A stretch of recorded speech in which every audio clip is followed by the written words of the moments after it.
bosan? Pada zaman dahulu kala, hidup seekor induk kambing dan ketujuh anaknya. Mereka tinggal di sebuah rumah di hutan. Ibu kambing sangat menyayangi anak-anaknya dan melindungi mereka bagaimanapun caranya. Dia akan mencoba mengajari mereka pelajaran tentang pengalaman hidupnya.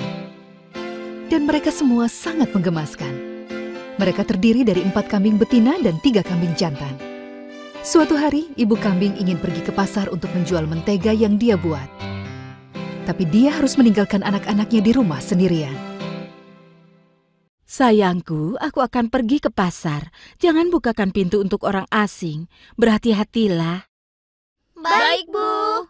Saat Ibu pulang, tunjukkan kaki Ibu. Kalau kami yakin itu kaki Ibu, kami akan membuka pintunya. Ibu kambing berangkat setelah mencium semua anak-anaknya. Sementara itu, ada seekor serigala jahat sedang berjalan-jalan di hutan mencari mangsa. Serigala itu bersembunyi di balik pohon. Dengan sabar, dia menunggu ibu kambing pergi meninggalkan rumah. Begitu dia pergi, dia mengetuk pintu rumah itu. Dia ingin memanfaatkan kesempatan ini. Siapa itu? Anak-anakku sayang, ini aku, ibumu. Aku membawakan buah-buahan yang sangat enak untuk kalian. Bukakan pintunya. Hei, tunggu. Aku tahu suara itu. Itu suara si serigala. Ingatlah dengan apa yang Ibu katakan.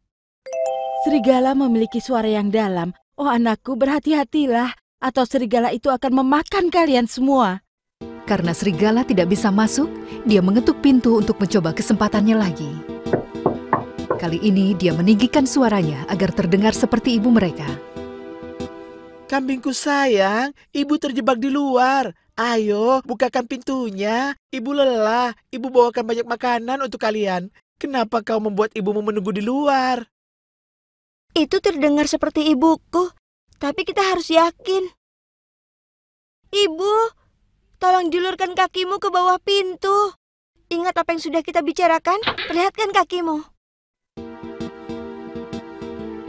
Serigala menjulurkan kakinya. Tentu saja, setelah melihat kaki yang gelap, kambing-kambing menyadari kalau itu adalah kaki serigala. Pergi kau. Pergi kau. Kau bukan ibu kami. Kaki ibu berwarna putih. Putih seperti salju. Kami tidak akan membuka pintu ini. Kami tidak akan membuka pintu. Tidak akan dibuka. Serigala menjadi marah. Dia pergi ke tukang kue dan membeli sekarung tepung. Dia kembali ke depan pintu dan menaburi kakinya dengan tepung, membuatnya menjadi putih. Ini pasti akan berhasil. Aku akan menangkap kalian. Kalian kambing-kambing kecil tidak akan bisa lolos dariku. Tapi serigala melupakan satu hal. Kambing-kambing kecil itu sangat pintar. Serigala yang mengerikan terus mondar-mandir di depan pintu rumah mereka. Mereka pun membuat rencana.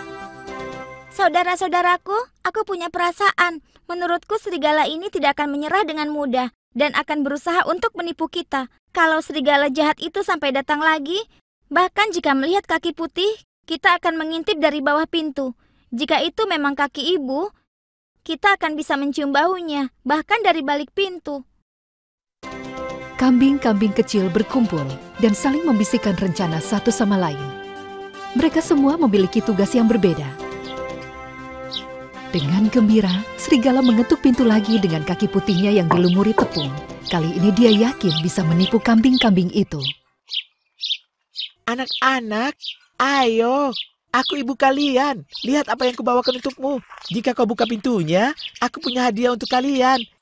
Ini kakiku yang seperti salju. Lihat dari bawah pintu.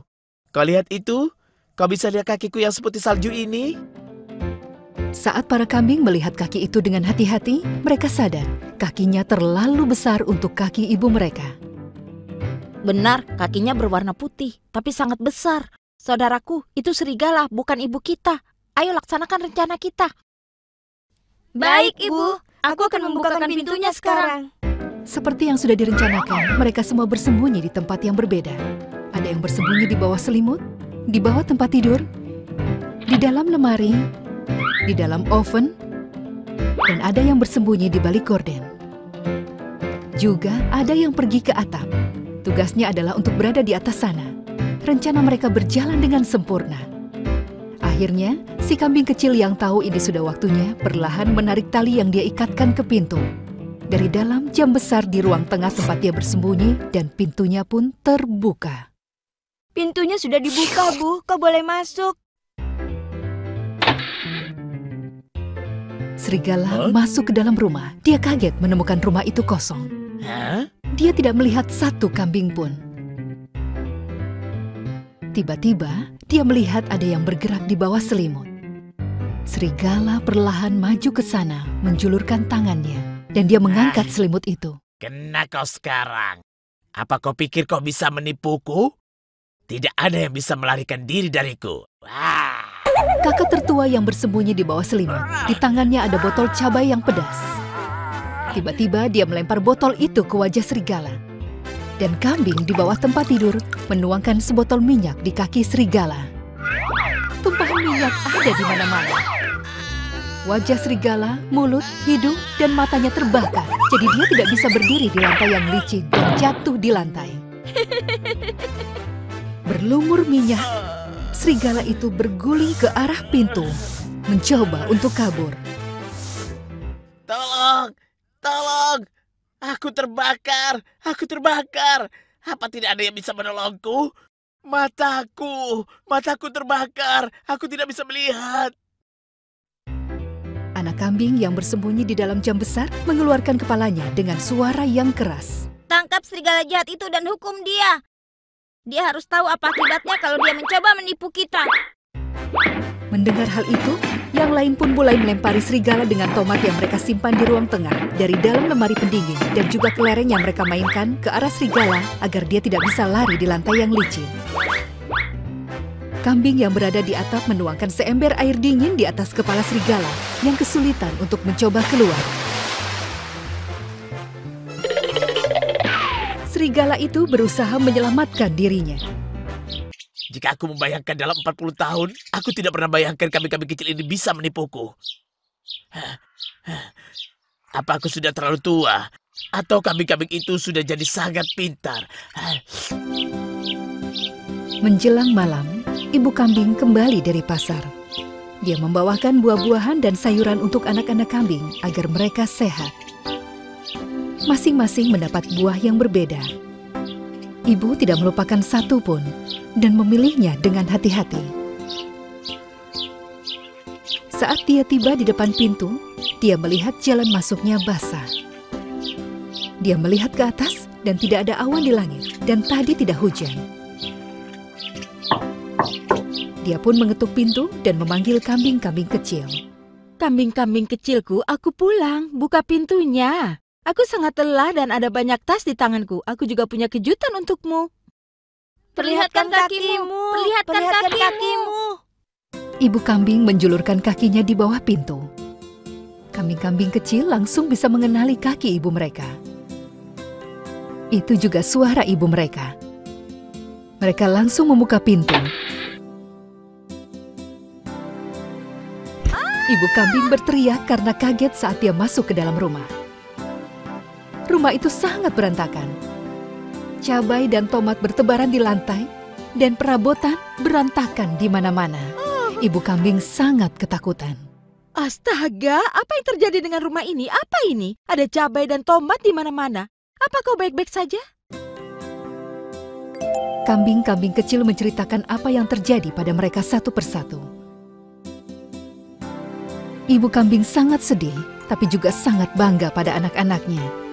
Sekali lagi, dia menyadari betapa pintarnya mereka. Kemudian, mereka bersama-sama membersihkan rumah. Setelah itu, mereka makan malam. Anak-anak yang pintar, aku sangat menyayangi kalian. Hari ini kalian sangat hebat. Kalian bekerja sama dan mengalahkan serigala jahat. Aku sangat bangga pada kalian. Ini sangat membuatku bahagia bisa menjadi ibu dari kambing-kambing yang pintar. Dia mencium dan memeluk mereka satu persatu. Keesokan harinya, mereka pergi ke polisi untuk melaporkan serigala itu. Mereka memberitahu polisi hutan tentang apa yang terjadi. Polisi hutan memberi selamat kepada para kambing kecil atas keberanian dan kepintaran mereka. Dia bahkan memberitahu mereka jika mereka mau, mereka bisa jadi polisi hutan saat besar nanti. Para kambing sangat senang mendengar hal itu. Serigala itu pun ditangkap dan dibuang ke tempat yang jauh. Dia dihukum untuk tidak pernah kembali lagi. Ketujuh kambing kecil hidup bahagia, saling melindungi, seperti yang selama ini diajarkan oleh ibu mereka. Di zaman dahulu, ada seorang gadis kecil yang tinggal bersama ibunya di desa di dekat hutan. Neneknya membuatkan sebuah jubah tudung merah untuknya. Dia sangat menyukainya, dia selalu memakainya kemanapun dia pergi. Orang-orang di desa itu memanggilnya gadis tudung merah. Suatu hari, penebang kayu yang tinggal di hutan datang ke rumah tudung merah dan memberitahu mereka kalau nenek sedang sakit. Ibunya yang mendengar hal tersebut mempersiapkan obat dengan berbagai macam bahan-bahan alami dan dia memanggil tudung merah. Sayang, ibu sudah menyiapkan obat untuk nenek. Ibu juga sudah memasak sayuran untuknya. Tolong, bawakan kepadanya sekarang. Jangan berkeliaran, tetap di jalurmu, dan jangan bicara dengan orang asing. Baik, Bu. Aku sangat merindukan nenek. Masukkan semua ke keranjang. Aku akan berangkat sekarang. Jangan lupa untuk memberitahunya kalau ibu sangat menyayanginya. Tentu, Bu. Akan kusampaikan. Dan tudung merah pun pergi. Pagi itu matahari bersinar cerah, kupu-kupu beterbangan. Dia bernyanyi dan menari di antara kupu-kupu di perjalanan menuju ke rumah neneknya. Burung-burung bernyanyi di hutan. Dia memegang erat keranjang berisi makanan dan obat yang ibunya buat.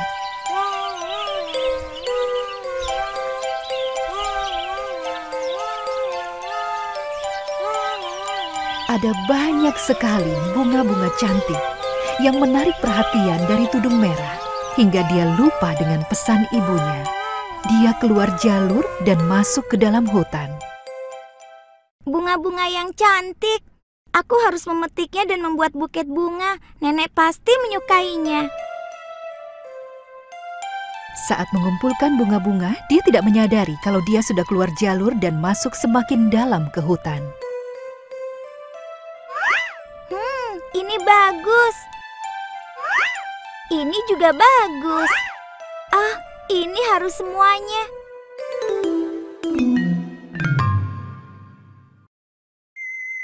Oh, sepertinya aku tersesat. Saat dia mencoba untuk mencari jalan kembali, seekor serigala besar tiba-tiba muncul di hadapannya.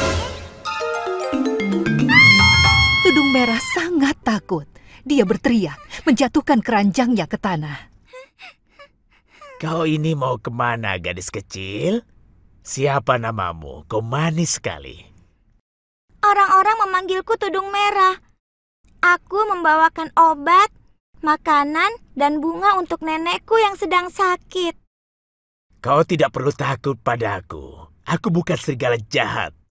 Lihat, kau menjatuhkan keranjangmu. Ini ambil, aku hanya ingin membantumu. Sebenarnya, serigala itu memikirkan tentang makanan yang ada di dalam keranjang. Dia pikir dia tidak akan pernah kelaparan lagi jika dia juga bisa mendapatkan makanan di rumah nenek. Dia bersikap ramah pada tudung merah agar dia bisa menipunya. Dia adalah seekor serigala yang licik. Terima kasih atas bantuanmu. Kau sangat baik, Tuan. Tapi aku harus cepat pergi. Nenek sudah menungguku. Karena dia sedang sakit. Aku harus membawakan obat dan makanan ini. Kalau tidak, dia tidak bisa sembuh. Apakah rumah nenekmu jauh? Di depan yang ada pohon cemaranya, ada sebuah rumah kecil di antaranya. Baiklah kalau begitu, kau teruskan mengumpulkan bunganya, anak manis. Senang bisa bertemu denganmu. Jaga dirimu.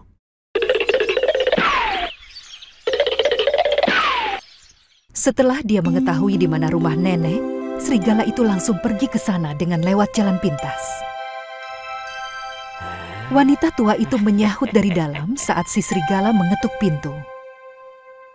Siapa itu? Cucuku sayang, kaukah itu? Iya, ini aku, Nek. Aku membawakan obat dan makanan untukmu. Pintunya tidak dikunci sayang, kau boleh masuk. Serigala itu masuk dengan gembira. Dia menarik nenek dan menguncinya di dalam peti. Kemudian dia memakai baju nenek yang dia temukan di lemari. Dia memakai topi dan kacamatanya dan berbaring di tempat tidur dengan selimut untuk menunggu Tudung Merah. Sementara itu, Tudung Merah tidak bisa menemukan jalan kembali. Menyadari kalau dia benar-benar tersesat, dia mulai menangis. Sekarang aku harus bagaimana?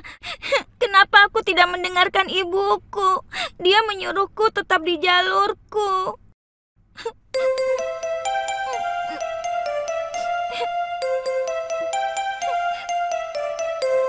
Seorang pemburu mendengar tangisan anak perempuan dan mencari di mana asalnya.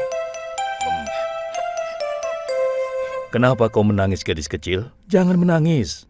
Aku tersesat di hutan saat sedang mengumpulkan bunga. Nenekku sedang sakit. Aku harus membawakan obat ini. Sangat berbahaya berjalan sendirian di hutan. Jangan takut, aku akan mengantarmu ke sana. Terima kasih banyak, Tuan. Boleh aku bertanya padamu, apakah kau melihat serigala di sekitar sini? Iya, dia bersamaku beberapa menit yang lalu. Dia bertanya di mana rumah nenekku. Dia lari dan menghilang. Ya Tuhan, kita harus cepat. Kita harus menghentikannya sebelum dia menghentikan nenekmu. Mereka langsung berangkat.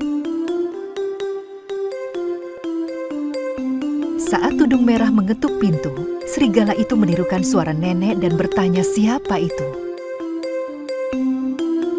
Cucuku sayang, aku sudah dari tadi menunggumu.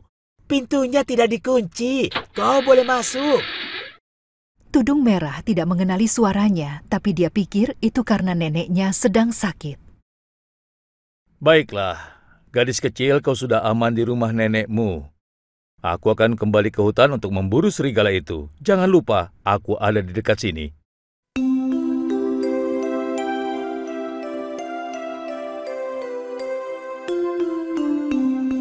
Tudung Merah maju dan duduk di pinggir tempat tidur di dekat serigala dan bertanya-tanya kenapa di sini gelap sekali. Serigala telah menutup gordennya. Tudung Merah merasa sangat terkejut. Neneknya mengalami perubahan karena sakit. Oh, Nenek, telingamu besar sekali. Oh, supaya bisa mendengarmu dengan jelas, sayang. Oh, Nenek, matamu besar sekali. Oh, supaya bisa melihatmu dengan jelas. Oh, Nenek, tanganmu besar sekali. Oh, supaya bisa memelukmu dengan lebih baik, cucuku sayang. Dan gigimu? Gigimu juga tajam sekali. Agar aku bisa memakan makanan yang kau bawa dengan lebih baik. Saat Tudung Merah mendengar suara aslinya, dia sadar itu adalah serigala yang ia temui di hutan. Tolong, tolong. Pemburu yang belum jauh mendengar dan langsung kembali ke rumah. Dia memukul kepala serigala dengan batang kayu agar dia melepaskan Tudung Merah.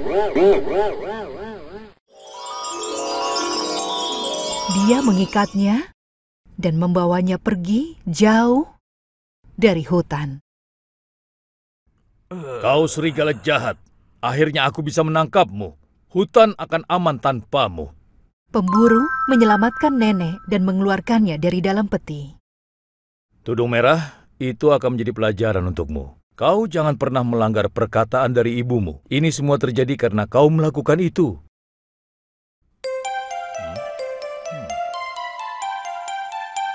Bersama mereka makan dengan pemburu yang telah menyelamatkan mereka.